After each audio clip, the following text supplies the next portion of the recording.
Hi hello నమస్తే welcome to our channel. నేను మీ Charmi. AP ఎన్నికలు అంటేనే ప్రతి ఒక్కరికి ఎట్లా అంటే అబ్బా ఎంత రసవత్తరంగా ఉంటాయి అంటే అంత రసవత్తరంగా ఉంటాయి. అన్నీ అయిపోయినాయి, పోలింగ్ అయిపోయింది, అంతా అయిపోయిన తర్వాత కూడా ఇంకా అక్కడ ఏమేమి చర్చలు జరుగుతున్నాయి ఏంటి అని. అలాగే రీసెంట్గా నిన్ననే నాగబాబు గారి ట్విట్టర్ అకౌంట్ని కూడా డిలీట్ చేయడం జరిగింది. దాని వెనకాల అల్లు అర్జున్ ఫ్యాన్స్ ఉన్నారు అంటూ కూడా కొంతమంది చెప్తున్నారు. అసలు అందులో ఎంత వాస్తవం ఉంది ఏంటి అనేది చిట్టిబాబు సార్ ఉన్నారు, సార్తోనే మాట్లాడి తెలుసుకుందాం. నమస్తే సార్. నమస్తే సార్. మనం చూసుకుంటే నాగబాబు గారి అకౌంట్ని అయితే డిలీట్ చేసేసారు. అంటే ఆయన స్వయంగా చేశారా లేకపోతే అవతల వ్యక్తులు చేపించారా అనేది పక్కకు పెడితే మావాడు పగవాడైనా పర్వాలేదని అల్లు అర్జున్కి కరెక్ట్గా సరిపోయేటువంటి ట్వీట్ అయితే ఆయన చేయడం జరిగింది. జస్ట్ వైసీపీకి సపోర్ట్ చేసినంత మాత్రాన అలా ట్వీట్ చేయడం కరెక్ట్ అంటారా మీ దృష్టిలో? కరెక్ట్ కాదు. మా నాగబాబు ఆయన ఆలోచించకుండా అనాలోచితంగా చేసే ట్వీట్. ఎందువల్ల ఆ మాట అంటున్నానంటే దానివల్ల నష్టపోయేది ఎవరు? ఇప్పుడు ఆ ట్వీట్ చేయటం వల్ల ఎవరెవరు కొట్లాడుకోవడం, ఎవరెవరు ట్విట్టర్ వార్ జరుగుతుంది, ఎవరెవరికి మధ్య Ram Charan fans, Allu Arjun fans, Pavan Kalyan fans. వీళ్ళ ఫ్యాన్స్లో వీళ్ళలో గొడవ ఎవరికి నష్టం? వేరే హీరో కదగా, మీ ఇంట్లో ఉన్న హీరోలు మీకే కదా గొడవ. వేరే హీరోలు మూడో హీరోకి సంబంధం లేదు కదా. ఆ నష్టపరుచుకుంటే ఎందుకు? ఆ పైగా అవగాహన లేకపోవడం. ఇప్పుడు అమితాబ్ బచ్చన్ ఉన్నాడు, ఆయన గుజరాత్ వైబ్రెంట్ గుజరాత్కి అంబాసిడర్గా ఆయన మోడీ గారికి సపోర్ట్గా పనిచేశాడు. అదే టైంలో జయా బచ్చన్ పార్లమెంట్లో మోడీ గారికి వ్యతిరేకంగా పార్లమెంట్లో మాట్లాడింది. అందుకు వాళ్ళ అభిప్రాయాలు ఒకళ్ళు గౌరవించుకున్నారు. అక్కడితో అయిపోయింది. వాళ్ళు పోట్లాడుకోలేదే, తిట్టుకోలేదే, నువ్వు మావాడు కాదు, నువ్వు నా మొగుడు కాదు, నువ్వు నా పెళ్ళం కాదు అనుకోలేదే వాళ్ళు. అది రాజకీయాల్లో సినిమా కుటుంబం వేరు, రాజకీయాలకు వచ్చినప్పుడు అవగాహన ఉండాలి. దేశం మొత్తం మీద ఏంటి, మన రాష్ట్రంలో ఏంటి, ఎక్కడ చూసినా అన్నదమ్ములు వేరే వేరే పార్టీలు, భార్యాభర్తలు వేరే వేరే పార్టీలు పోటీ చేస్తున్న వాళ్ళు ఉన్నారు, తండ్రి కొడుకులు వేరే వేరే పార్టీలో పోటీ చేస్తున్నారు, మామ అల్లుళ్ళు వేరే వేరే పార్టీలో పోటీ చేస్తున్న వాళ్ళు ఉన్నారు. సో ఇది వాళ్ళ అభిప్రాయం వాళ్ళది. ఇది అతను అల్లు అర్జున్ ఒక మాట ఇచ్చాడు తన స్నేహితుడికి, నువ్వు ఇప్పుడు ఇచ్చిన మాట కాదు అది, ఎప్పుడో గతంలో నువ్వు కంటెస్ట్ చేసినప్పుడు నేను నీకు ప్రాపగాండకు వస్తాను అన్నాడు. ఆ మాట ప్రకారం వాడు వెళ్ళాడు. అతని అల్లు అర్జున్ రెడ్డి భార్యకి ఇద్దరు కూడా వాళ్ళు క్లాస్మేట్స్. వాళ్ళిద్దరు పెళ్లికాడ నుంచి ఆ క్లాస్మేట్స్ అవడం వల్ల ప్రాణమిత్రుల అమ్మాయిలిద్దరు, వాళ్ళిద్దరు వల్ల వీళ్ళిద్దరు కూడా కలవటం జరిగింది. అప్పటి నుంచి ట్రావెల్ చేస్తున్నారు. ఎక్కడికి ఫారిన్కి వెళ్ళినా ఎక్కడికి వెళ్ళినా జాలీ టూర్, షూటింగ్లు కాకుండా షూటింగ్లు అయితే ఆయన పని ఆయన, గ్యాప్ దొరికినప్పుడు జాలీ టూర్ అంటే ఈ రెండు ఫ్యామిలీలు కలిసి వెళ్తున్నారు. అట్లా కలిసి వెళ్తున్న ముందు నుంచి పరిచయం. సో మాట ఇచ్చాడు, మాట ప్రకారం స్నేహధర్మంగా పాటించి వెళ్ళాడు. దాన్ని అలా గౌరవంగా ఆయన అభిప్రాయం వెళ్ళాడు. ఆయనేమి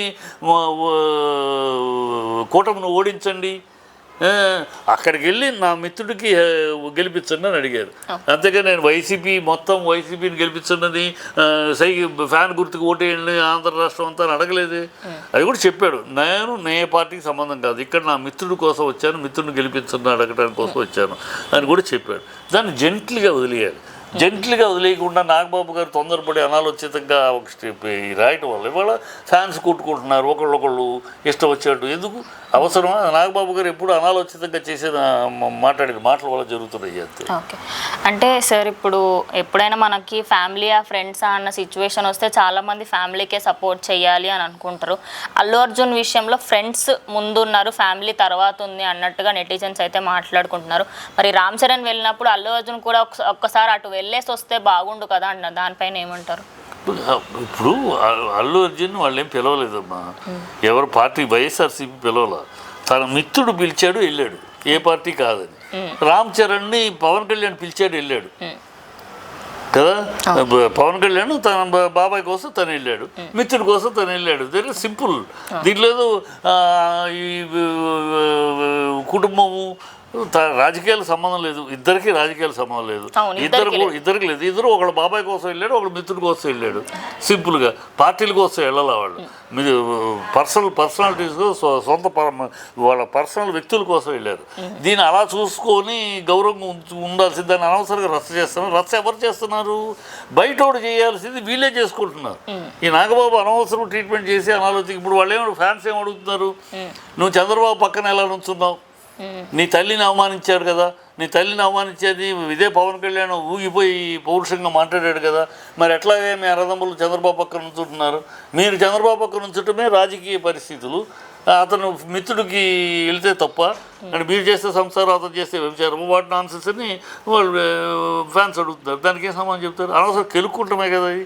అనవసరంగా అతని అభిప్రాయం వద్ది గౌరవంగా అనేస్తే అయిపోయింది. దాన్ని అనవసరం కెలికి రచ్చ చేసి ఇప్పుడు ఎవరు కొట్టుకుంటున్నారు, ఎవరు తిట్టుకుంటున్నారు ఒకళ్ళొకళ్ళు అంటే వీళ్ళే. అది సో సార్, అంటే మెగా ఫ్యాన్స్ అలాగే అల్లు ఫ్యాన్స్ సేమే ఉంటారు మ్యాక్సిమం. ఎందుకంటే మెగా ఫ్యామిలీకి సంబంధించిన వాళ్ళు ఎవరైతే మెగా ఫ్యామిలీని ఇష్టపడతారో అల్లు ఫ్యామిలీలో ఆటోమేటిక్గా ఇష్టం అనేది ఒక విధంగా అయితే ఉంటుంది. మా మెగా ఫ్యామిలీ, అల్లు ఫ్యామిలీ ఇది మూడో తరం. అల్లు రామలింగయ్య గారి మూడో తరం. మెగా ఫ్యామిలీ అది మెగా బిల్డింగ్, మెగా సౌధం అవటానికి ఈ అల్లు అరవింద్ గారు అల్లు అరవింద్ గారు ప్రధానం. అల్లు రామలింగ గారు ఆయన కొడుకు అల్లు అరవింద్ సినిమా ఫీల్డ్లో ఉండి చిరంజీవి గారు అడుగు పెట్టడానికి ముందే సినిమా ఫీల్డ్లో ప్రొడ్యూసర్ అయిన. సో సినిమా ఫీల్డ్ ఆటుపోట్లని తెలిసినవాడు కనుక వెనకాల వెన్నెముకలాగా ఉంటే చిరంజీవి యొక్క ఈ స్టార్డమ్ బిల్డప్ కూడా ఆయన మేధావితనం, ఆయన వ్యూహాలు, అరవింద్ గారి వ్యూహం చాలా ప్రముఖ పాత్ర పోయించాయి. సో ఈయన మూడో తరం రామలింగ గారు మహానటుడు, ఆయన మూడో తరం. ఇది చిరంజీవి మెగాస్టార్ బ్యాండ్ వ్యాగన్లో కలిపే ఇది కాదు. ఇది ఒక అల్లురామలింగయ్య గారు, ఒక స్టాండర్డ్, ఒక అల్లురామలింగయ్య గారు మహానటుడు. ఆయన చిరస్థాయి సినిమా ఫీల్డ్ ఉన్నంతకాలం ఆయన పేరు చిరస్థాయిగా ఉంటుంది. అంతటి మహానటుడు మనవడైన, అంతటి మహానటుడు కొడుకు అరవింద్ యొక్క కొడుకు మళ్ళీ. సో ఒక చరిత్ర ఉంది వీళ్ళకి. సో ఆ వ్యక్తిత్వం ఉంది. ఆ వ్యక్తిత్వాన్ని అతని వ్యక్తిత్వ ప్రకారం అతని అభిప్రాయం చెప్పాడు. దాన్ని మీరు మా కట్టుబడి ఉండాలి, మాతో ఈ కరెక్ట్ కాదు కదా. మిమ్మల్ని బట్టి వచ్చిన వాళ్ళు మీకు కష్టమో నష్టం మీతో ఉంటారు, మిమ్మల్ని బట్టి కాదు. ఇతను అల్లు రామలింగయ్య గారు మహానుభావులు అటు నుంచి వచ్చినవాడు. ఇక్కడ మీ నుంచి వచ్చిన వాళ్ళు ఓకే తేజాలు విజయాలు మీ వల్ల వచ్చారు వాళ్ళు, మీరు లేకపోతే వాళ్ళు లేరు కనుక వచ్చారు. వాళ్ళని దాటద్దని గీయండి. అల్లురామలింగయ్యకి ఎలా గీస్తారు మీరు? అల్లురామలింగ హెరిడిటరీకి అల్లురామలింగయ్య మూడో తరం ఇది, ఆ మహానుభావుడి తరం కనుక అది అలా అనడం కూడా తప్పు, కరెక్ట్ కాదు. రెండు ఫ్యామిలీస్ పరంగా ఒక మినీ ఫైటే జరుగుతుంది, ఒక మినీ వారే జరుగుతుంది అనుకోవచ్చు సార్. మరి ఇప్పుడు నిజంగానే సినిమాస్ రిలీజ్ అయ్యే టైంలో కొన్ని సంచలనమైన నిర్ణయాలు తీసుకుంటున్న సమయంలో పుష్ప 2 అనేది అయితే రిలీజ్ అవుతుందో మనకి, సో పుష్ప 2 కోసం వెయిట్ చేసిన చాలామందికి ఇప్పుడు ఆయన మా పార్టీకి సపోర్ట్ చేయట్లేదు, మేము టీడీపీకి సంబంధించిన వాళ్ళము, జనసేనకు సంబంధించిన వాళ్ళము, మేము పుష్ప 2 చూడము అని కొందరు నెటిజన్స్ ఎవరైతే వాళ్ళ ఫ్యాన్స్ ఉన్నారో వాళ్ళంటే దానిపైన మీరేమంటారు సార్? అది అంతకుముందు సినిమా కూడా ఒక సినిమా చేశారు.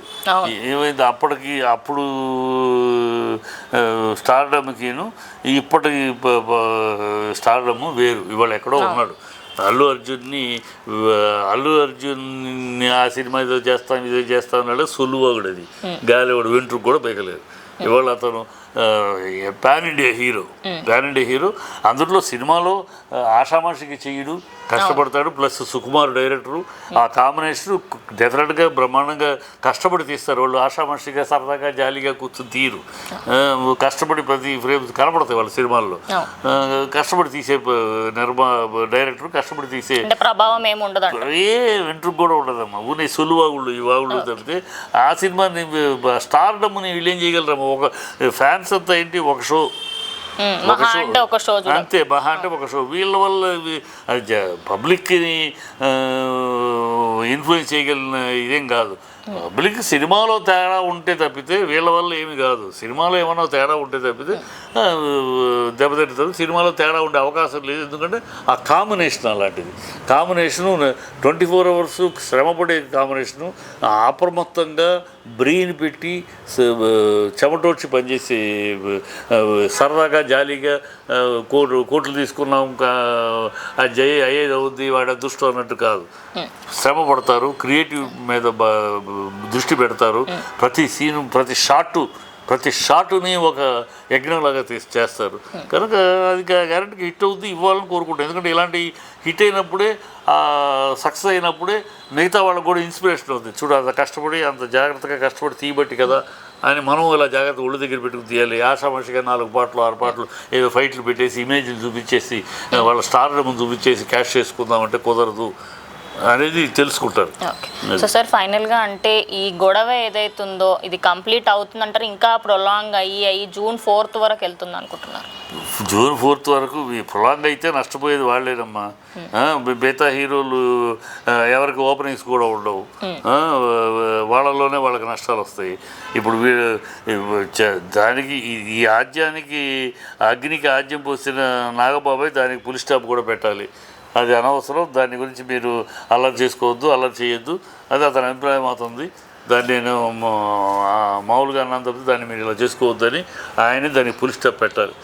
లేకపోతే ఇలా పెంచితే నష్టపోయేది వాళ్ళే. మూడో హీరో కాదు, మరొకరు కాదు, నష్టపోయేది ఆ కాంపౌండ్లో హీరోలే నష్టపోతారు. రేపు సాయిధరం తేజ్కి అల్లు అర్జున్ ఫ్యాన్ బేస్ తక్కువ కాదు, అల్లు అర్జున్ రామ్ చరణ్కి అల్లు అర్జున్ ఫ్యాన్ బేస్ మొత్తం వీళ్ళకి నల్ల జెండాలు చూపిస్తారు. ఈ అవసరమా? మీ హీరోలోనే ఒక హీరోకి ఒక హీరో ఫ్యాన్స్ ఇంకో హీరోకి నల్ల జెండాలు చూపిస్తే అవసరమా? కనుక ఇవన్నీ తప్పు. ఆయనే ఆరంభించిన ఆయనే పులి స్టాప్ పెడితే మంచిదని నా ఉద్దేశం. Thank you sir, thank you so much.